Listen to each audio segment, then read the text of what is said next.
You should take a shot at this. Get us on camera. Look at my back. No, they didn't. No, move out of the way. Move out of the way. That's what the FBI did to me. Yeah, move out of the way.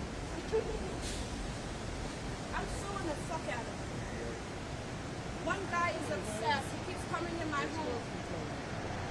He keeps coming in my home.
It's going to be a bad house.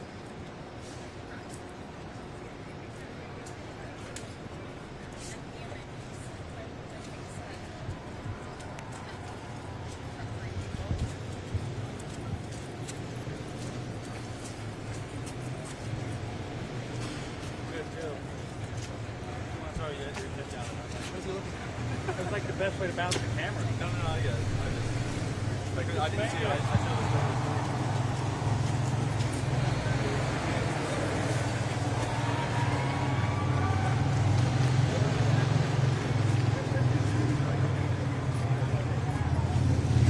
Coming down.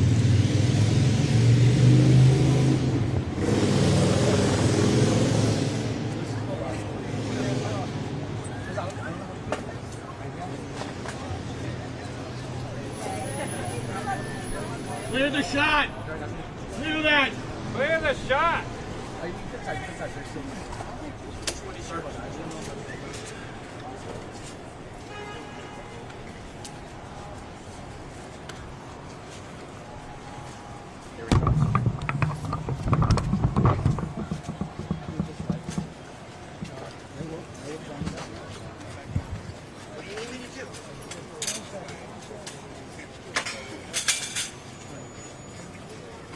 still live? Yep. Guys, get down, get down. Get down, get down. Get down. Did you get a shot of him walking out? Awesome. Take it. Let him go. Right. Sit down, sit down. Clear the Sit shot. down. Sit. Sit. Yo, sit down. Please sit down, sit down. You gotta sit down.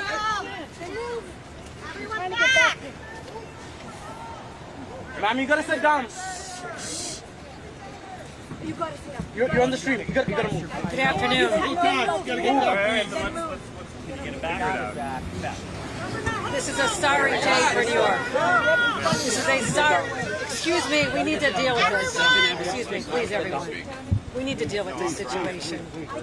This is a sorry day for New York and our country.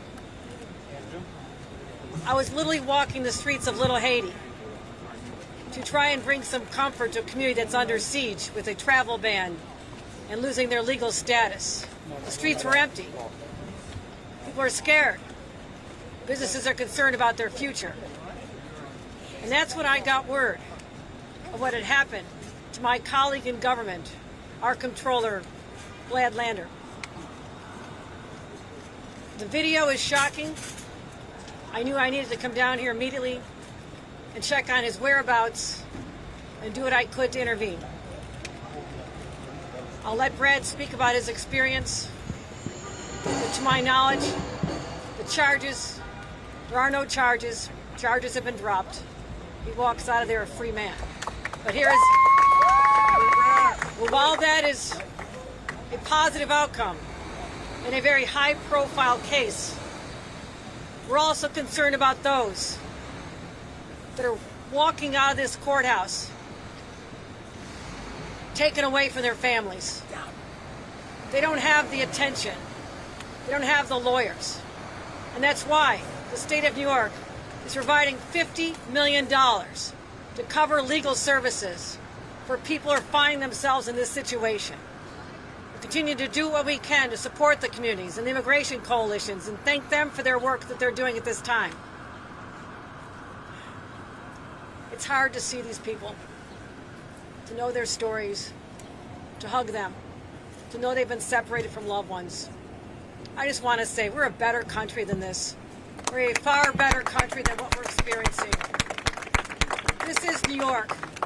This is New York. A land of immigrants. We're proud of them. As I stood in the hallway upstairs on the 9th floor waiting to know the whereabouts of my friend, almost everyone I spoke to who worked there in security and otherwise, they came from other countries. They're immigrants themselves. Don't forget that.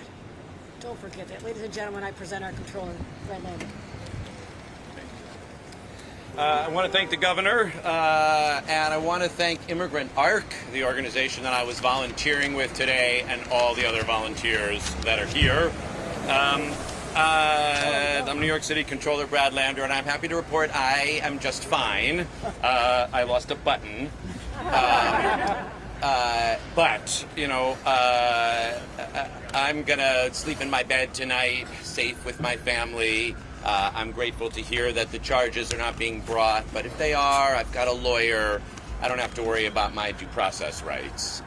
At that elevator, I was separated from someone named Edgardo, who I had just met a couple of minutes earlier. Edgardo is in ICE detention, and he's not going to sleep in his bed tonight. So far as I know, he has no lawyer. He has been stripped of his due process rights by a government and a judge that owe him a credible fear hearing before they deport him, and yet have decided instead to strip folks like Edgardo and the prior gentleman that I walked out with, whose native language is Yoruba, and who only got a translator in French. And so when the judge said, do you understand what it means that after I dismiss your case, you'll have no status? He said no status as he recognized what was about to happen. So I will be fine, but Edgardo is not going to be fine. And the rule of law is not fine. And our constitutional democracy is not fine. This is the third week in a row that I've come down here with Immigrant ARC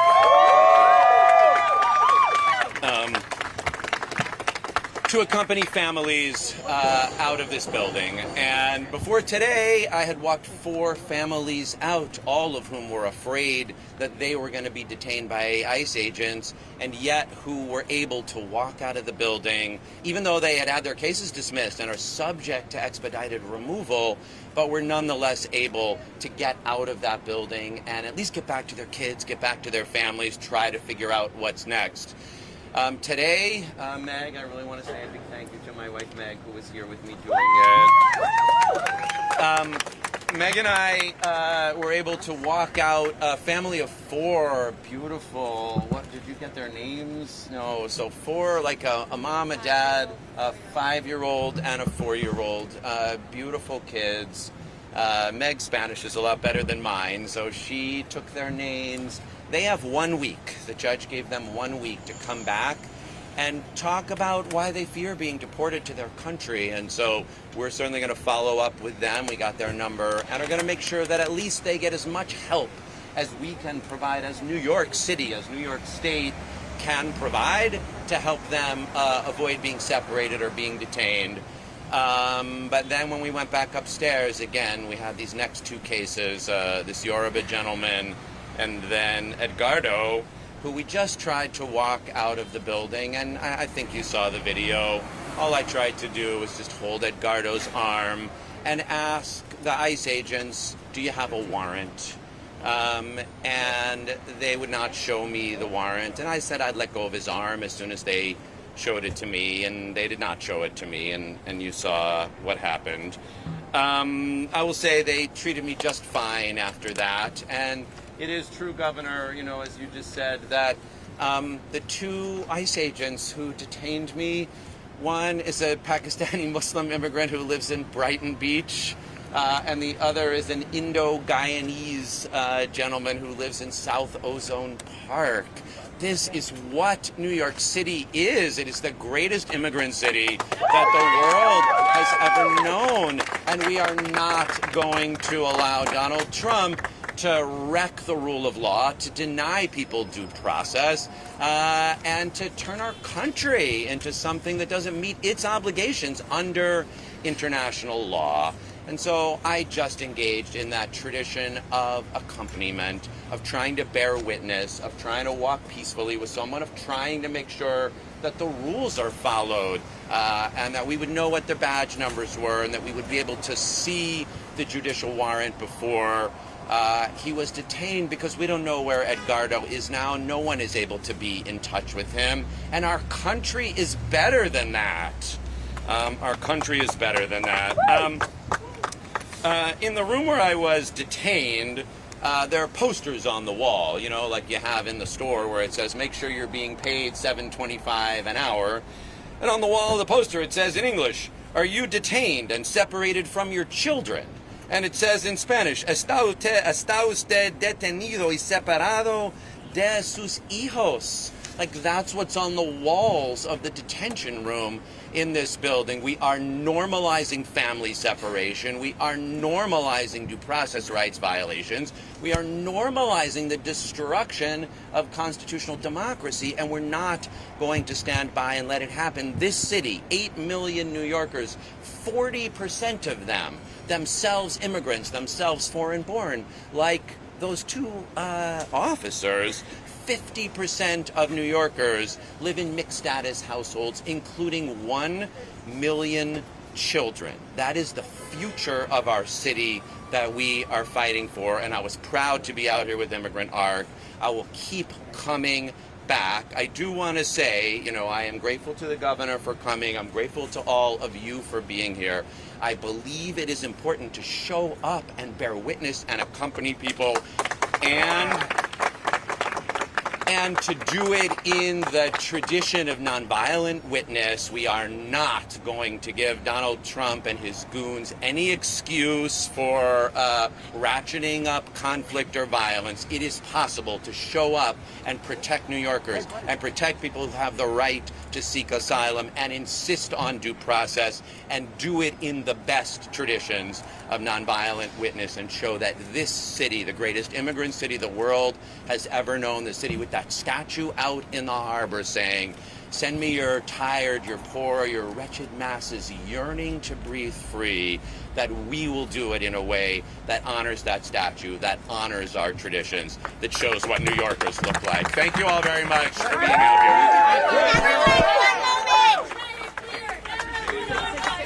Down in front! Everyone stand back! Hang on, you guys. All right.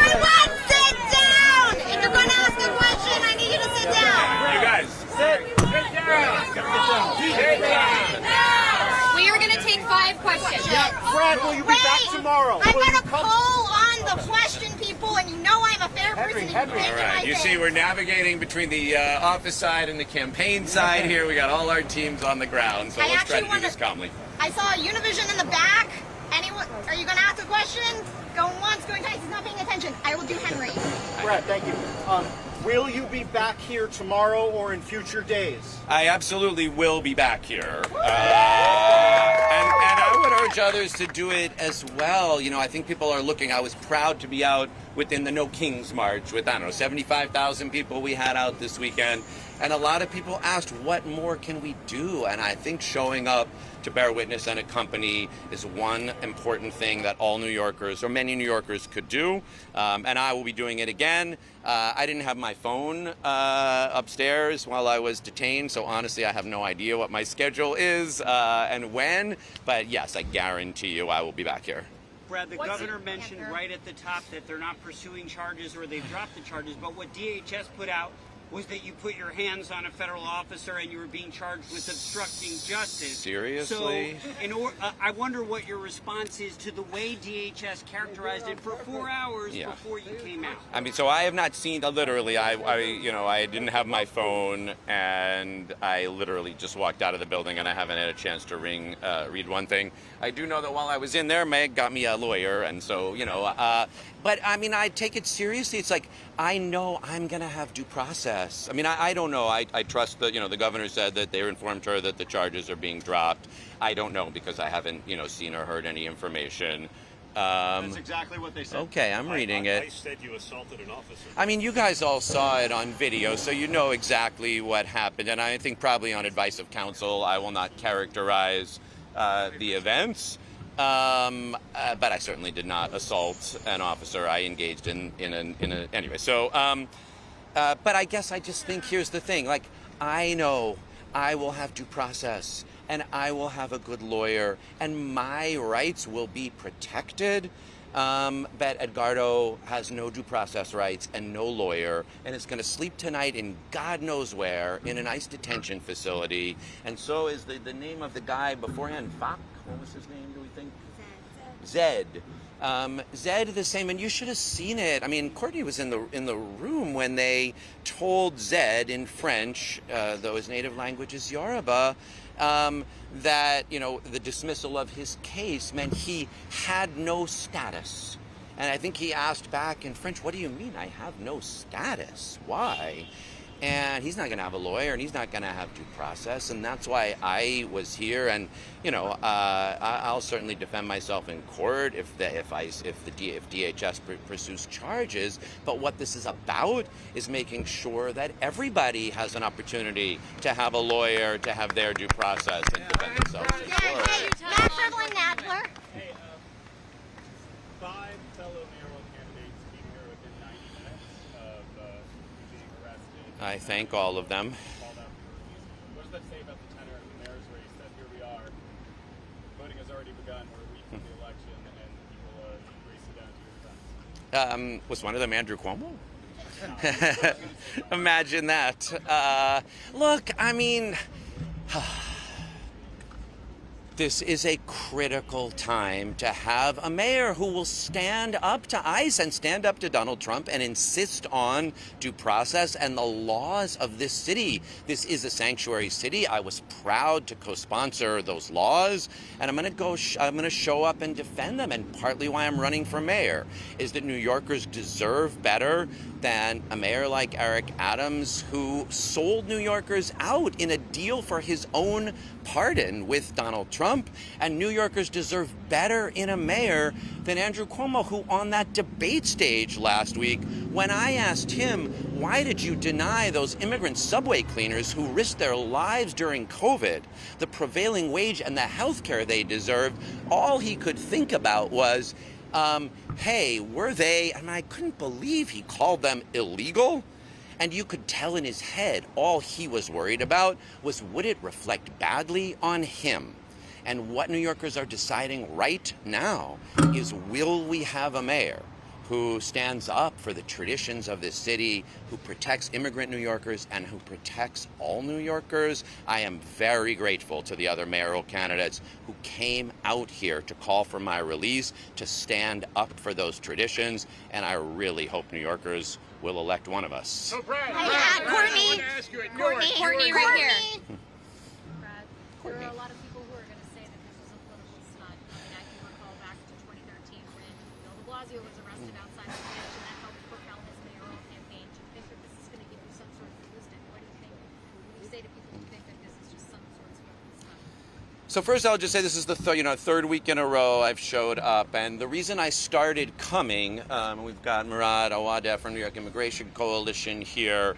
I don't know, a few weeks ago I saw that as they started stripping people of status, as they started dismissing cases, religious leaders and observers who were here had been arrested and denied their right simply to sit and watch. And that was when I said to my team, I think it's important for us to go down there, and I hope other elected officials will as well. And I reached out to some who are not candidates for anything to say, I think we ought to show up in court. And I don't know what they'll have us do. I guess I expected to sit in a courtroom like we did for a minute and just bear witness and watch. But as soon as I got up in the elevator, a lawyer with Immigrant Art said, hey, this person has just been stripped of their status. Could you just try to accompany them downstairs? And that was a 25-year-old guy named Camilo, and he had like a 2-year-old named Brian who was scampering around. And they were both like, I mean, Camilo was shaking. And, you know, he got in the elevator with me, and we went downstairs, and we really expected to have him grabbed like Edgardo was. And when we got out of the building, I mean, we were both like shaking, and we got an apple and a yogurt, and they got on the train. And I'll be honest, I felt more useful in those few minutes to doing the job elected officials should be doing right now than I have at any moment since Donald Trump was elected. And so I went back upstairs and did it again, and I said to my team, you put me back here every week as long as we can do this. And like, that's how I understand what the responsibility of being an elected official in New York City is. I did not come today expecting to get arrested. I came today just expecting, hoping to do that again. And I really think I failed today because my goal was to get Edgardo out of the building so he could go back to his family. And that is what I wanted to happen. Brad, you were in Newark, right? You were in Newark. To be clear, did you touch law enforcement in any way? And if not, why do you think they're making this accusation? Yeah, I mean, I think on advice of counsel, I'm gonna wait and let the case play out. Let me just. What was different about? I mean, you could watch the video. Hey, everyone, guys, that was the last watch the video. I think it's pretty clear. Some, including DHS, have said that you have sort of tried to orchestrate this for a viral moment. Obviously, it's coming as you're running for mayor. Do you want to address those criticisms? My goal was to walk Edgardo out of the building. I can't tell you the bit of, like, we got to walk one family out today, and that's this family of 4 that's back at home, and nothing would have made me happier to be able to get in that elevator and let Edgardo go about his business. That was what I came to do, and it is all I wanted to do. Thank you, guys. Let's let Bob. Let's let Bob. Bob's been. We were in Newark, and he was there. I want to ask you, in that situation, we saw Bonnie Watson Coleman, 80-year-old member of Congress, a cancer survivor, LaMonica MacGyver, and Robert Menendez Jr. all get around Ross Bracco, who was a mayor sitting in Newark, who was pulled off a public street by masked ICE agents. The civil disobedience they offered was to slow it down. They didn't hurt anyone. Is that part of this issue, is the question of just making inquiry and asking to have law enforcement explain the grounds of what they're doing? Yes, process, yes. right? I was simply asking for them to show me the judicial warrant by which they were detaining Edgardo, to give me their badge numbers, and to guarantee the due process that all New Yorkers deserve. Thank you all. I appreciate you. We are Thank heading you. to the rally at Foley Square. Oh, all right. We are heading to the rally at Foley Square. We have a crowd there, so please head that way. Brad will be speaking at the rally at Foley Square. Are you with his office? Yes. Shayna Jacobs, Washington Post. How are you? Sorry, do you have a card on you? So I don't have a card, but I can get. Yeah, I didn't. I'm sorry. Okay. I can text you? Yeah, that'd be great. Thank you. Oh, sorry. So I just was trying to get like. Okay. It's not a trick question. I'm just trying to find out. Do you guys know if they let him go on the basis that the U.S. attorney is still making these